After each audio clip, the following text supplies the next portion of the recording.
চীনের উদ্দেশ্যে প্রধানমন্ত্রী শেখ হাসিনা গুরুত্ব পাবে রেলওয়ের মেগা প্রকল্প। ভাঙা থেকে পটুয়াখালী পর্যন্ত নতুন রেল লাইন নিয়ে আলোচনার সম্ভাবনা। রেমিটেন্স দিয়ে বন্ড কেনায় সীমাবদ্ধতা দেয়া হচ্ছে শর্ত। প্রবাসীদের মুখ ফিরিয়ে নেয়ায় প্রভাব রিজার্ভে। অর্থ মন্ত্রণালয়ের কাঁধে দায় চাপালো বাংলাদেশ ব্যাংক। তরুণ কর্মীদের জন্য সম্ভাবনার দুয়ার খুলেছে দক্ষিণ কোরিয়ায়। নেবে $11,500 কর্মী। দক্ষতা বাড়াতে বাংলাদেশকে $1 কোটি অনুদান দেবে কোরীয় সরকার। উৎপাদনের জন্য প্রস্তুত পটুয়াখালীর 1320 মেগাওয়াট তাপ বিদ্যুৎ কেন্দ্র। কাজ শেষ 90%। আগস্টে জাতীয় গ্রিডে যুক্ত হবে প্রথম ইউনিটের 660 মেগাওয়াট। এবং দাম বৃদ্ধির সঙ্গে বেড়েছে ক্রিপ্টোকারেন্সির চুরির ঘটনা। গেল 6 মাসে চুরি হয়েছে $130 কোটি ক্রিপ্টো মুদ্রা।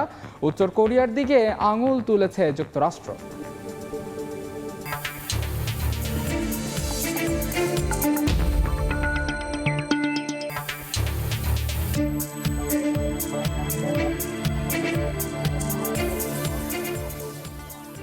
দেখছিলেন শিরোনাম। আমন্ত্রণ জানাচ্ছি দেশ ও দেশের বাইরের অর্থ বাণিজ্যের নানা খবর নিয়ে আমাদের নিয়মিত আয়োজন এ সময়ের বাণিজ্যে। আপনাদের সঙ্গে আছে আমি মাহাদ ইসলাম ধ্রুব। প্রধানমন্ত্রীর চীন সফরে আলোচনা হতে পারে বাংলাদেশ রেলওয়ের কয়েকটি মেগা প্রকল্প নিয়ে। কূটনৈতিক বিশ্লেষকরা মনে করছেন আলোচনায় থাকতে পারে ফরিদপুরের ভাঙা থেকে পটুয়াখালী পর্যন্ত নতুন রেল লাইন নির্মাণ প্রকল্প। রেল সচিব বলছেন প্রকল্পটির অর্থ চীন থেকে সংগ্রহের প্রস্তাব দিয়েছে তারা। লাভজনক প্রকল্পে বিনিয়োগের পরামর্শ দিয়ে যোগাযোগ বিশেষজ্ঞরা বলছেন সঠিক সম্ভাব্যতা নিরূপণ করতে না পারলে লোকসান বাড়বে রেলের। স্বপ্ন সেতু পদ্মা দিয়ে রেল যোগাযোগ শুরুর পর এবার দক্ষিণাঞ্চলের জন্য এক বিশাল কর্মযজ্ঞ হাতে নিয়েছে বাংলাদেশ রেলওয়ে। ফরিদপুরের ভাঙ্গা থেকে সাগরকন্যা কুয়াকাটা পর্যন্ত ট্রেনে চড়ে পাড়ি দেয়ার স্বপ্ন এবার। কয়েক বছর আগে শেষ হয়েছে প্রকল্পের সম্ভাব্যতা যাচাই। নির্মাণ করা হবে 244 কিলোমিটার অত্যাধুনিক ব্রডগেজ রেল লাইন, 17 কিলোমিটার ভায়া ডাক্তার, 46টি বড় রেল সেতু। এই মেগা প্রকল্পের সম্ভাব্য ব্যয় ধরা হয়েছে প্রায় 50,000 কোটি টাকা। রেল সচিব বলছেন বিভিন্ন দেশ এ প্রকল্পে বিনিয়োগের আগ্রহ দেখালেও শেষ পর্যন্ত চূড়ান্ত হয়নি আর্থিক সংকুলান। গ্লোবাল ইনভেস্টার্স অনেকে আমাদের কাছে আসছে, আমাদের কাছে তথ্য নিচ্ছে, আগ্রহ দেখাচ্ছে, কিন্তু এরকম কনক্রিট আমরা কোনো প্রপোজাল পাইনি কোনো জায়গা থেকে যে আমরা এটা করতে চাই এই ব্যাপার। তবে এই মেগা প্রকল্প এবার স্থান পেতে পারে প্রধানমন্ত্রীর চীন সফরের আলোচ্য সূচিতে বলে মনে করছেন কূটনৈতিক বিশ্লেষকরা। আর রেল সচিব বলছেন প্রকল্পটির অর্থ চীন থেকে সংগ্রহের প্রস্তাব দিয়েছেন তারা। বড় প্রজেক্ট যেটা নিয়ে এইবারে আলোচনা হতে পারে সেটা হচ্ছে বাংলাদেশের দক্ষিণাঞ্চলে রেলের বিস্তার। ভাঙ্গা থেকে বরিশাল ভোলা হয়ে কুয়াকাটা পর্যন্ত রেল লাইন নিয়ে যাওয়ার ব্যবস্থা চিন্তা করা হচ্ছে। আমাদের কিছু আমরা প্রস্তাবনা পাঠিয়েছি, ফান্ড হান্টিং বলি আর কি। আমরা কিছু বড় বড় প্রজেক্ট যেগুলো আছে আপকামিং সেখানে আমরা পাঠিয়েছি, যেমন ভাঙা পায়রা, এরকম এটা একটা অন্যতম। শুধু এই প্রকল্পেই নয়, আরও 4টি মেগা রেল প্রকল্পে সহায়তা নিয়ে আলোচনা হওয়ার সম্ভাবনা আছে এই সফরেই। যোগাযোগ বিশেষজ্ঞরা বলছেন সঠিক সম্ভাব্যতা নিরূপণ করতে না পারলে লোকসান বাড়বে রেলের। সম্ভাব্যতা যাচাই এটা সঠিকভাবে হতে হবে, কারণ ঋণ নিচ্ছে, এই ঋণ কিন্তু আমাদের সুদে আসলে ফেরত দিতে হবে। সেক্ষেত্রে প্রকল্প বাস্তবায়নের ভিতর দিয়ে যে আমাদের অর্থনৈতিক এবং আর্থসামাজিক যে উন্নয়নের কথা আমরা বলি, বাণিজ্যিক যে রিটার্নের কথা বলি, এটা যদি দ্রুততার সাথে না পাওয়া যায় তাহলে এই বিনিয়োগের ফলে কিন্তু আমরা একটা চাপে পড়ার এখানে সংখ্যা থেকে যায়। প্রধানমন্ত্রীর চীন সফরে সড়ক অবকাঠামো, স্বাস্থ্য খাত সহ 20টি সমঝোতা স্মারক সই হবে বলে জানিয়েছে বাংলাদেশের পররাষ্ট্র মন্ত্রণালয়। নাজমুস সালেহী, সময় সংবাদ, ঢাকা। বৈদেশিক মুদ্রা সংকট পূরণে যখন ঋণের পরিমাণ বাড়ছে দাতা গোষ্ঠীর কাছে, তখন বন্ডের মাধ্যমে দেশের রেমিটেন্স বৃদ্ধির সুযোগ সীমাবদ্ধ করে রেখেছে অর্থ মন্ত্রণালয়। আগে 8 কোটি টাকা মূল্যের বন্ড কেনার সুযোগ থাকলেও এখন তা কমিয়ে পরিমাণ নির্ধারণ করা হয়েছে 1 কোটিতে। এতে অতিরিক্ত ডলার ফেরত নিয়ে যাচ্ছেন অনেকে, যার প্রভাব পড়ছে রিজার্ভে। ব্যাংকাররা বলছেন নানা শর্তের কারণে কমছে প্রবাসীদের ডলারে বিনিয়োগ। এর পুরো দায় অর্থ মন্ত্রণালয়ের কাঁধে চাপালো বাংলাদেশ ব্যাংক। কাজল আব্দুল্লাহ রিপোর্ট। অনেকেরই এনআইডি কার্ড নাই, তা সেই ক্ষেত্রে ওই জন্য বন্ডটা কিনতে পারেন না। রেমিটেন্স দিয়ে বন্ড কেনায় নেই প্রণোদনার সুবিধা। বেশি রেমিটেন্স পাঠিয়েও বন্ডে বিনিয়োগের সুযোগ নেই 1 কোটি টাকার বেশি, যা আগে ছিল সর্বোচ্চ 8 কোটি টাকা। সঞ্চয়পত্র থাকলে বাদ যাবে 1 কোটির হিসেব থেকে। তুলে দেওয়া হয়েছে সিআইপি সম্মাননাও। প্রশ্ন হলো, বৈদেশিক মুদ্রার রিজার্ভ কম থাকায় যেখানে শত শত কোটি ডলারের ঋণে জর্জরিত হচ্ছে দেশ, তখন অবাধ ডলার প্রবাহে প্রবাসীদের সুবিধা বাড়ানোয় আছে যৌক্তিকতা। কিন্তু কেউ রেমিটেন্স দিয়ে বন্ড কিনলে দেওয়া হয়েছে নানা শর্ত। ব্যাংকাররা বলছেন, প্রবাসীদের বিনিয়োগের অন্যতম আকর্ষণ ওয়েজ আর্নার ডেভেলপমেন্ট বন্ড, কিন্তু এনআইডি থাকা, সীমা বেঁধে দেয়া, নবায়ন করতে না পারা সহ নানা জটিলতায় বিমুখ হচ্ছেন অনেকে। যারা আগে আনলিমিটেড বন্ড করেছেন, সেই আনলিমিটেড বন্ডের টাকাটা এখন ওনারা এনকেশমেন্ট করে বিদেশে নিয়ে যাচ্ছেন। অর্থনীতিবিদরা মনে করেন, দূরদর্শিতার অভাব রয়েছে নীতি নির্ধারকদের। প্রবাসীদের আকৃষ্ট করতে দিতে হবে উচ্চ মুনাফা। এখানে দুটো কাজ করতে হবে। একটা হলো যে এখানে মুনাফার হারটা বাড়াতে হবে এবং এই জটিলতাগুলো কমাতে হবে, এবং একই সঙ্গে যে বিনিয়োগ করবে সেই বিনিয়োগকারীরা যেন ওই বন্ডে যতটুকু করছেন ততটুকুই যেন থাকে। ডলারের মজুদ বাড়াতে বাংলাদেশ ব্যাংক নানা উদ্যোগের কথা জানিয়ে কেন্দ্রীয় ব্যাংকের মুখপাত্র বলেন, প্রবাসীদের সঞ্চয় বন্ডের নীতি পরিবর্তনের দায় অর্থ মন্ত্রণালয়ের। সরকারি আভ্যন্তরীণ সম্পদ বিভাগ যারা আছেন তারাই এটার পলিসিটা তৈরি করেন। সেই পলিসি অনুযায়ী তারা যে স্কিমটা দেন আমরা সেটাকে কমপ্লাই করি। বর্তমানে ওয়েজ আর্নার ডেভেলপমেন্ট বন্ডে সর্বোচ্চ 12%, ইউএস ডলার ইনভেস্টমেন্ট বন্ড ও ডলার প্রিমিয়াম বন্ডে প্রবাসীরা পাচ্ছেন সর্বোচ্চ 6 ও 7.5% মুনাফা। কাজল আব্দুল্লাহ, সময় সংবাদ, ঢাকা। ইপিবির রফতানি আয়ে $14 বিলিয়ন গোঁজা মিলের ব্যাখ্যা দিলেন প্রধানমন্ত্রীর বেসরকারি শিল্প ও বিনিয়োগ বিষয়ক উপদেষ্টা। বললেন, ইপিজেডের রফতানি তথ্য 2 বার গণনা করায় এমন ভুল হয়েছে। সমন্বয় নেই ইপিবি, এনবিআর ও বাংলাদেশ ব্যাংকের মধ্যে। দুপুরে রাজধানীর একটি হোটেলে এক মত বিনিময় সভায় একথা বলেন সালমান এফ রহমান। গেল বুধবার 2023-24 অর্থবছরের জুলাই থেকে এপ্রিল সময়ের ব্যালেন্স অফ পেমেন্ট প্রকাশ করে বাংলাদেশ ব্যাংক। এতে দেখা যায় এপ্রিল পর্যন্ত 10 মাসে $3,367 কোটি পণ্য জাহাজীকরণ করা হয়েছে, যা তার আগের অর্থবছরের একই সময়ের তুলনায় 6.8% কম। অথচ ইপিবি প্রকাশিত তথ্যে এপ্রিল পর্যন্ত রপ্তানি দেখানো হয় $4,747 কোটি, বা 3.93% বেশি। এর মানে পণ্য জাহাজীকরণে পার্থক্য $13.8 বিলিয়ন। এতেই পরিষ্কার হয় ইপিবির বিরুদ্ধে দীর্ঘদিন ধরে করে আসা রপ্তানি আয় ফুলিয়ে ফাঁপিয়ে দেখানোর অভিযোগ। ব্যাপক সমালোচনার মুখে রোববার ইপিবির তথ্যের গরমিল নিয়ে কথা বলেন প্রধানমন্ত্রীর বেসরকারি শিল্প ও বিনিয়োগ বিষয়ক উপদেষ্টা সালমান এফ রহমান। ইপিবি দেখায় পুরো মূল্যটা, কিন্তু আসলে পুরো মূল্যটা আমি পাবো না, আমি শুধু সিএমটি পাবো। তখন বাংলাদেশ ব্যাংকের সাথে একটা অসমন্বয় হয়ে যায়। ভুল ইপিবি করেছিল। ইপিজেড থেকে যে রপ্তানিটা হয় দেশের ভিতরে, ওটাকে ওনারা একবার রপ্তানি ধরেছেন, আবার সেই কাপড়টাকে যখন গার্মেন্ট করে আমরা আবার রপ্তানি করি, আবার সেটাকে রপ্তানি ধরা হয়। কর আদায় নিয়ে এনবিআর এর করা সমালোচনাও করেন Salman F Rahman. NBR's propensity is to actually tax more the people who are already in the tax net. And that again we saw in this budget happening. Now the only way you can increase the tax net is by digitalization. এ সময় America চীনের মধ্যে চলমান বাণিজ্য যুদ্ধের প্রভাব দেশের অর্থনীতিতে পড়ছে বলেও মন্তব্য করেন প্রধানমন্ত্রীর বেসরকারি শিল্প ও বিনিয়োগ বিষয়ক উপদেষ্টা। শুভ খান, সময় সংবাদ, ঢাকা। দেশের তরুণ দক্ষ কর্মীদের কর্মসংস্থানের জন্য সম্ভাবনার দুয়ার খুলেছে দক্ষিণ কোরিয়া। চলতি বছর 11,500 কর্মীর চাহিদা তৈরি হয়েছে এশিয়ার উন্নত দেশটিতে। সরকারিভাবে বইসেলের মাধ্যমে মাসিক 1,70,000 থেকে 80,000 টাকা বেতনের চাকরির সুযোগ পাবেন কোরিয়া ভাষা ও কারিগরি শিক্ষায় দক্ষ এইচএসসি পাস তরুণরা। দক্ষ কর্মী তৈরিতে বাংলাদেশকে $10 মিলিয়ন আর্থিক অনুদানও দেবে কোরীয় সরকার।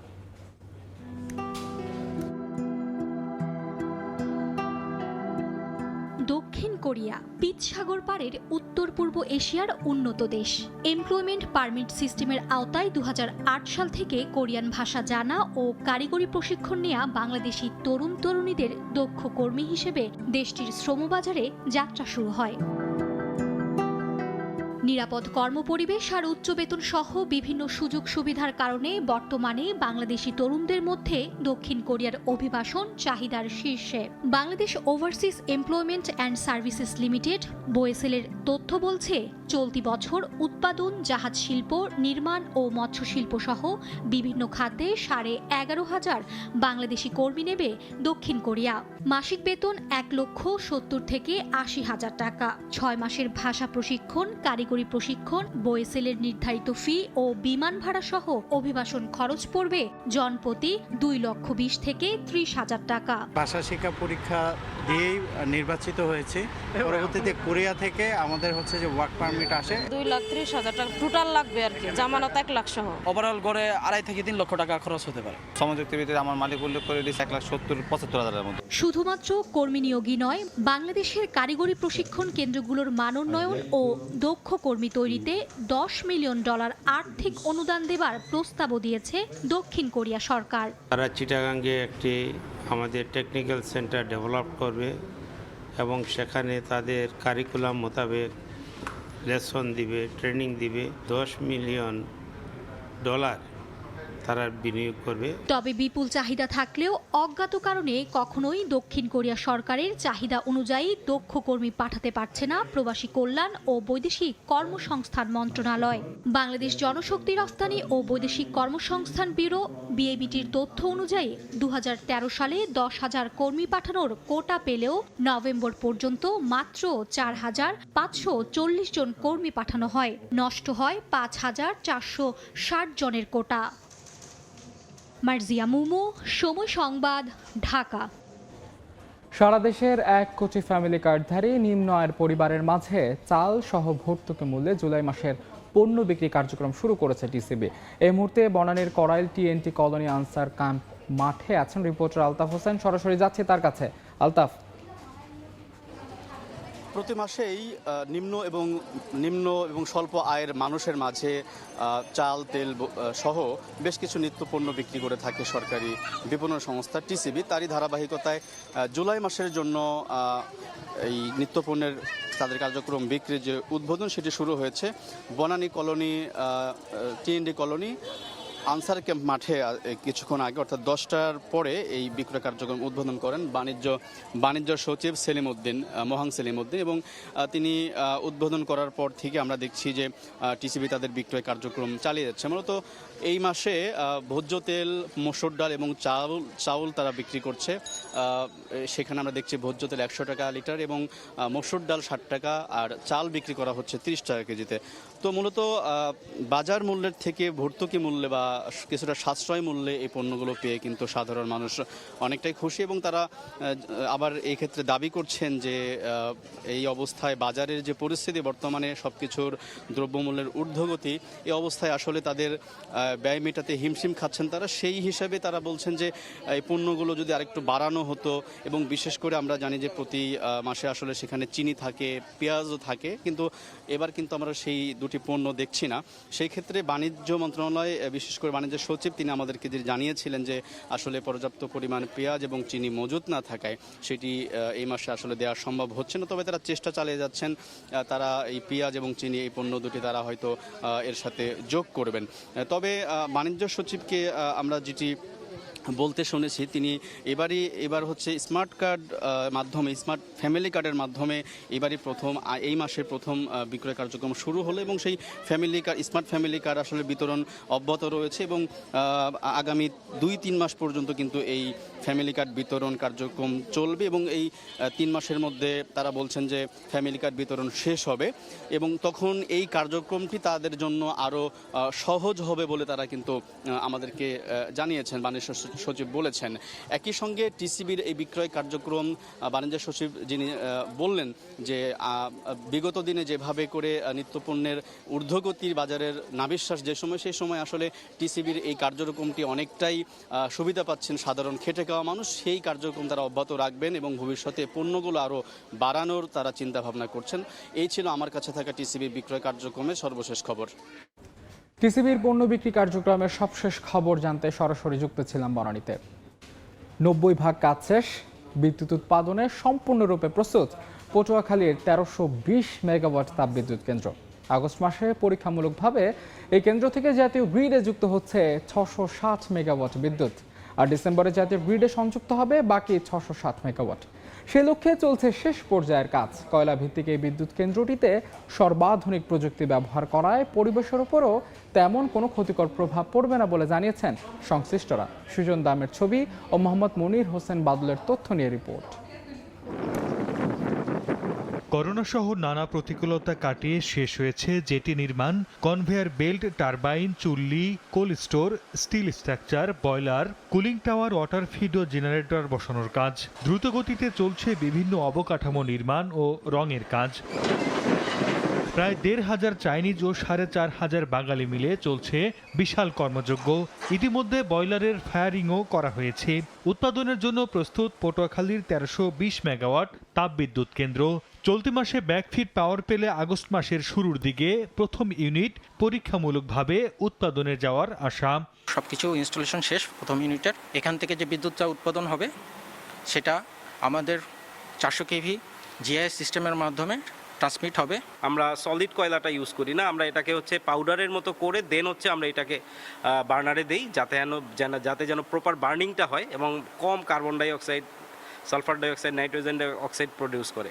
এই কেন্দ্র থেকে জাতীয় গ্রিডে বিদ্যুৎ সরবরাহের লক্ষ্যে নিজস্ব অর্থায়নে ২০ কিলোমিটার সঞ্চালন লাইন, ৪০০ কেবি ডাবল সার্কিট সঞ্চালন ও পার্শ্ববর্তী আমতলী উপজেলায় একটি সুইচিং স্টেশন তৈরি করা হয়েছে। এই সুইচিং স্টেশনের কাজও ৯২% শেষ। ইন্দোনেশিয়া থেকে যে কয়লা আসবে তার জন্য একটি অত্যাধুনিক জেটিও নির্মাণ করা হয়েছে। কয়লা আনলোডের জন্য আমরা অত্যাধুনিক সুযোগ সুবিধা সম্বলিত একটি জেটি নির্মাণ কাজ প্রায় সম্পন্ন করে ফেলেছি। সেই জেটিতে আমাদের ইন্দোনেশিয়া থেকে সরাসরি যে মাদার ভেসেল ৬০,০০০ মেট্রিক টনের মাদার ভেসেল আমাদের জেটিতে সরাসরি ভিড়বে। বিদ্যুৎ কেন্দ্রটিতে ব্যবহার করা হয়েছে সর্বাধুনিক প্রযুক্তি। তুলনামূলক কম কয়লা পুড়িয়ে অধিক বিদ্যুৎ উৎপাদন সহ ক্ষতিকর পদার্থ ও গ্যাস পরিশোধন করে বায়ুমণ্ডলে ছাড়া হবে। ফলে এই কেন্দ্রটি হবে পরিবেশ বান্ধব। আল্ট্রাসুপার ক্রিটিক্যাল টেকনোলজির পাই টাইপ বয়লার, এটি অল্প কয়লা পুড়িয়ে অধিক পরিমাণে হিট জেনারেট করে, যেটা দিয়ে আমরা খুবই ইফিশিয়েন্টলি বিদ্যুৎ উৎপাদন করতে পারি। আগস্ট মাসে প্রথম ইউনিট থেকে ৬৬০ মেগাওয়াট ও ডিসেম্বরে দ্বিতীয় ইউনিট থেকে আরও ৬৬০ মেগাওয়াট বিদ্যুৎ জাতীয় গ্রিডে যুক্ত হওয়ার আশা করা হচ্ছে। আমরা মনে করছি আমাদের বিদ্যুৎ কেন্দ্র থেকে যে পরিমাণ বিদ্যুৎ উৎপাদন হবে তাতে দেশের প্রায় 10% বিদ্যুৎ ঘাটতি পূরণ হবে বলে আশা রাখি। চীনের রাষ্ট্রায়ত্ত প্রতিষ্ঠান নোরিনকো ইন্টারন্যাশনাল পাওয়ার কোম্পানি লিমিটেড এবং বাংলাদেশের রাষ্ট্রায়ত্ত প্রতিষ্ঠান রুরাল পাওয়ার কোম্পানি লিমিটেডের যৌথ বিনিয়োগে এই বিদ্যুৎ কেন্দ্রের নির্মাণ কাজ শুরু করে ২০১৯ সালের ৩১ আগস্ট। এটি নির্মাণে ব্যয় ধরা হয়েছে ২৭,০০০ কোটি টাকা। সময় সংবাদ, পটুয়াখালী। ২০৩০ সালের মধ্যে সিফুড বা সামুদ্রিক খাবারের রফতানি বাজার দাঁড়াবে $৫ বিলিয়ন বলে জানিয়েছেন মৎস্য ও প্রাণী সম্পদ মন্ত্রী মোহাম্মদ আব্দুর রহমান। তিনি বলেন, দিন দিন আরও জনপ্রিয় হয়ে উঠছে সিফুড। বিপুল সম্ভাবনা দেখাচ্ছে এই খাত। রোববার রাজধানীর একটি হোটেলে আন্তর্জাতিক সিফুড শো ২০২৪ বিষয়ে ব্রিফিংয়ে এসব কথা জানান মন্ত্রী।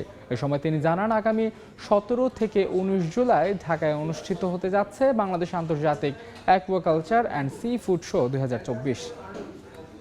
স্মার্ট অর্থনীতির জায়গায় যদি আমাদের পৌঁছতে হয় তাহলে অবশ্যই এই মৎস্য এবং আমাদের এই লাইভ স্টককে বাদ দিয়ে সেটা সম্ভব না। অ্যাকুয়াকালচার, সি ফুড আমরা $5 বিলিয়ন নিয়ে যেতে চাই 2030 সালের মধ্যে। Kai Aluminium. Better is now the best. ২০২৪-২৫ অর্থ বছরে বেনাপোল কাস্টমস হাউসে আমদানি পণ্য থেকে এনবিআর রাজস্ব আদায়ের লক্ষ্যমাত্রা নির্ধারণ করেছে ৬,৫০৭ কোটি টাকা, যা গত অর্থ বছরের চেয়ে ৭৫৭ কোটি টাকা বেশি। বিস্তারিত জানাতে এই মুহূর্তে বেনাপোল বন্দরে আছেন রিপোর্টার আজিজুল হক। সরাসরি যাচ্ছে তার কাছে। আজিজ, ২৩টি স্থলবন্দর আছে, এই ২৩টি স্থলবন্দর প্রতি বছরে এই আমদানি পরিমাণ ১৮ থেকে ২০ লাখ মেট্রিক টন এবং পরিমাণ কিন্তু ৬ থেকে ৬.৫ লাখ কোটি টাকা। বেনাপোল থেকে যে সমস্ত পণ্য আমদানি হয় প্রতি অর্থ বছর থেকে জাতীয় রাজস্ব বোর্ড এই আমদানি পণ্যের উপরে নির্দিষ্ট পরিমাণে একটি রাজস্ব আদায়ের লক্ষ্যমাত্রা নির্ধারণ করে থাকে। গেল ২০২৪-২৫ অর্থবছর শেষে 2023 এসে জাতীয় রাজস্ব বোর্ড ইন্ডিয়া 6,705 কোটি টাকা রাজস্ব আয়ের লক্ষ্যমাত্রা নির্ধারণ করেছে। আর গত অর্থবছরে এই রাজস্ব আয়ের লক্ষ্যমাত্রার পরিমাণ ছিল 5,948 কোটি টাকা। অর্থ বছরে রাজস্ব আয়ের লক্ষ্যমাত্রা কিন্তু 707 কোটি টাকা বেড়েছে।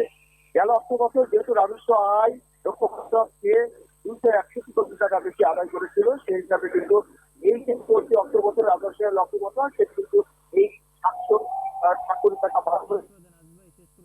আপনি জানেন বছরের নানান অবকাঠামো উন্নয়ন এবং নানান পদক্ষেপের কারণে কিন্তু এই রাজস্ব আয়ের লক্ষ্যমাত্রা অর্থ বছরে কিন্তু বেড়েছিল, তার কারণে কিন্তু এই বছরে বাড়ানো হয়েছে। তো এই ছিল যারা পরিষ্কার মধ্যে থেকে যে চলতি অর্থ বছরে যে রাজস্ব আয়ের করা হয়েছে তার উপর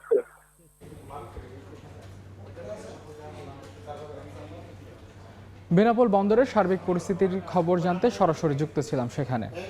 নদীতে ডুবোচর, কমেছে গভীরতাও। ঝালকাঠির সুগন্ধা ও বিষখালীর রূপালী ইলিশ দিন দিন হারিয়ে যাচ্ছে। যাও মিলছে তার আকার খুব ছোট। এতে জেলেরা হতাশায় পেশা নিয়ে পড়েছেন সরকার। আবহাওয়া পরিবর্তনজনিত সহ নানা কারণে নদী দুটিতে ইলিশের সংখ্যা কমে গেছে বলেছে জানিয়েছে মৎস্য বিভাগ। পলাশ রায়ের পাঠানো তথ্য ও শামীম হোসেনের ছবিতে রিপোর্ট। ছোট বড় নিয়ে 12টি নদী থাকলেও সুগন্ধা আর বিষখালী ঝালকাঠি জেলার 4টি উপজেলাকে ঘিরে রেখেছে। এ দুটি নদীর পাড়েই বংশ পরম্পরায় ইলিশ শিকার করে জীবিকা নির্বাহ করছেন কয়েক হাজার জেলে। কিন্তু আগের মতো নদীতে ধরা পড়ছে না ইলিশ। যা পাওয়া যায় তাও আকারে ছোট। এতে জেলেদের ঘরে এখন হতাশা। ইলিশ মাছ মনে করেন দিকে তো এই মাছ চারি মাছেরই মাছ কম, মাছ নাই, এখন অনেক অভাবে আছি, কষ্টে আছি। আগে আমাদের ছোটবেলায় যা ইলিশ মাছ দেখতাম, বড় বড় ইলিশ, এখন আর ইলিশ দেখা যাচ্ছে না। মৎস্য বিভাগ বলছে বৈশ্বিক জলবায়ুর প্রভাবে নদী শুকিয়ে যাচ্ছে। অপরদিকে সেতু, বেড়িবাঁধ নির্মাণ ও চর দখল করে স্থাপনা গড়ে ওঠায় নদীতে পড়েছে ডুবোচর, কমেছে পানির উচ্চতা। এতে সমুদ্র থেকে ইলিশ নদীতে আসার পথে বাধা পেয়ে ফিরে যাচ্ছে। ডুবোচর বা অন্যান্য পানির প্রভাবও বেশি না থাকার কারণে এবং পানির উচ্চতা বা গভীরতা বেশি না থাকার কারণে ঝালকাঠিতে মাছের মাইগ্রেশন কম আছে। ঝালকাঠিতে 3,500 নিবন্ধিত জেলে রয়েছেন। সময় সংবাদ, ঝালকাঠি। এই সময়ের বাণিজ্য। আজ থেকে 22 ক্যারেটের 1 ভরি স্বর্ণ কিনতে ভোক্তাকে গুনতে হবে 1,18,891 টাকা। গতকাল ভরিতে 1,609 টাকা বাড়িয়ে সিদ্ধান্তের কথা জানিয়েছে বাংলাদেশ জুয়েলার্স অ্যাসোসিয়েশন বাজুস। মূল্য তালিকা অনুযায়ী 21 ক্যারেটের 1 ভরি স্বর্ণের দাম 1,13,491 টাকা, 18 ক্যারেট 97,278 টাকা ও সনাতন পদ্ধতির প্রতি ভরি স্বর্ণের দাম 80,423 টাকা। এ নিয়ে চলতি অর্থ বছরের 8 দিনেই 2বার দাম সমন্বয় করল বাজুস। দেখছেন সময় সংবাদ। পায়োনিয়ার ইন্স্যুরেন্স কোম্পানি লিমিটেডের 28তম বার্ষিক সাধারণ সভা অনুষ্ঠিত হয়েছে। রোববার ভার্চুয়াল মাধ্যমে কোম্পানির চেয়ারম্যান সৈয়দ নাসিম মঞ্জুরের সভাপতিত্বে এ সভা অনুষ্ঠিত হয়। কোম্পানি জানায় 2023 সালে প্রিমিয়াম আয় হয়েছে 305 কোটি 50 লাখ টাকা। কর পরবর্তী মুনাফা অর্জন হয়েছে 48 কোটি 60 লাখ টাকা। সভায় সর্বসম্মতিক্রমে 2023 সালের জন্য 30% ডিভিডেন্ড সহ অন্যান্য সব আলোচ্য সূচি অনুমোদন করা হয়। দেখছেন এই সময়ের বাণিজ্য। চলতি বছর বিটকয়েন, ইথেরিয়ামের মতো ডিজিটাল মুদ্রা ক্রিপ্টোকারেন্সির দাম বাড়ার সঙ্গে সঙ্গে বেড়েছে চুরির ঘটনাও। সাইবার হামলার মাধ্যমে মুদ্রা চুরির এসব ঘটনায় উত্তর কোরিয়ার দিকে আঙুল তুলেছে মার্কিন যুক্তরাষ্ট্র।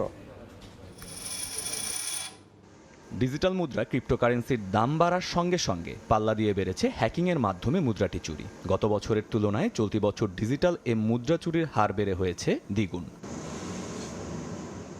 2 বছর আগেও যেভাবে ক্রিপ্টোকারেন্সির দাম কমতে শুরু করে তাতে করে অনেকেই ভেবেছিলেন একসময় অপার সম্ভাবনার ডিজিটাল মুদ্রার দিন বুঝি ঘনিয়ে আসছে। 2022 সালে ক্রিপ্টোর দাম কমে হয়েছিল সর্বনিম্ন। ঘটনার পটভূমি দ্রুত পরিবর্তন হতে শুরু করে ক্রিপ্টোরাজ নামে খ্যাত স্যাম ব্যাংকম্যানের গ্রেফতারের পর থেকে। এরপর দাম বাড়তে বাড়তে চলতি বছর মার্চে এসে একটি বিটকয়েনের দাম দাঁড়ায় প্রায় $74,000, যা এ যাবৎকালে সর্বোচ্চ। পরিসংখ্যান বলছে চলতি বছর প্রথম 6 মাসে $130 কোটি ক্রিপ্টো মুদ্রা চুরি হয়েছে। গেল বছর একই সময়ে এই চুরির পরিমাণ ছিল $65 কোটি 70 লাখ। এখন পর্যন্ত সবচেয়ে বড় ক্রিপ্টো চুরির ঘটনা ঘটেছে জাপানের বিটকয়েন প্রতিষ্ঠান DMM এ। এবছর এই একটি প্রতিষ্ঠান থেকে চুরি হয়েছে 30 কোটি 80 লাখ ডলারের বিটকয়েন। হুটহাট এসব সাইবার আক্রমণের জন্য উত্তর কোরিয়ার হ্যাকারদের দিকে আঙুল তুলছে যুক্তরাষ্ট্র। বলা হচ্ছে নিজেদের পারমাণবিক কার্যক্রম চালাতে এসব হ্যাকিংয়ের দিকে ঝুঁকছে তারা। সংশ্লিষ্টরা বলছেন, এক বছরে বিটকয়েন থেকে ইথেরিয়ামের মতো ক্রিপ্টো মুদ্রার দাম আকাশচুম্বী হলেও ক্রিপ্টো নিরাপত্তার এতটুকু উন্নতি হয়নি। এমনকি ক্রিপ্টো সাইবার ব্যবস্থায় মৌলিক যেসব পরিবর্তন আনা দরকার ছিল সে বিষয়ে নেওয়া হয়নি কার্যকর কোনো পদক্ষেপ। মহির মারুফ, সময় সংবাদ। এ পর্যায়ে শীর্ষ সংবাদগুলো জানিয়ে দিচ্ছে আরেকবার। চীনের উদ্দেশ্যে প্রধানমন্ত্রী শেখ হাসিনা, গুরুত্ব পাবে রেলওয়ের মেগা প্রকল্প, ভাঙা থেকে পটুয়াখালী পর্যন্ত নতুন রেল লাইন নিয়ে আলোচনার সম্ভাবনা। রেমিটেন্স দিয়ে বন্ড কেনায় সীমাবদ্ধতা, দেয়া হচ্ছে শর্ত, প্রবাসীদের মুখ ফিরিয়ে নেয় প্রভাব রিজার্ভে, অর্থ মন্ত্রণালয়ের কাঁধে দায় চাপালো বাংলাদেশ ব্যাংক। এবং তরুণ কর্মীদের জন্য সম্ভাবনার দুয়ার খুলেছে দক্ষিণ কোরিয়া, নেবে 11,500 কর্মী। দক্ষতা বাড়াতে বাংলাদেশকে $1 কোটি অনুদান দেবে কোরীয় সরকার।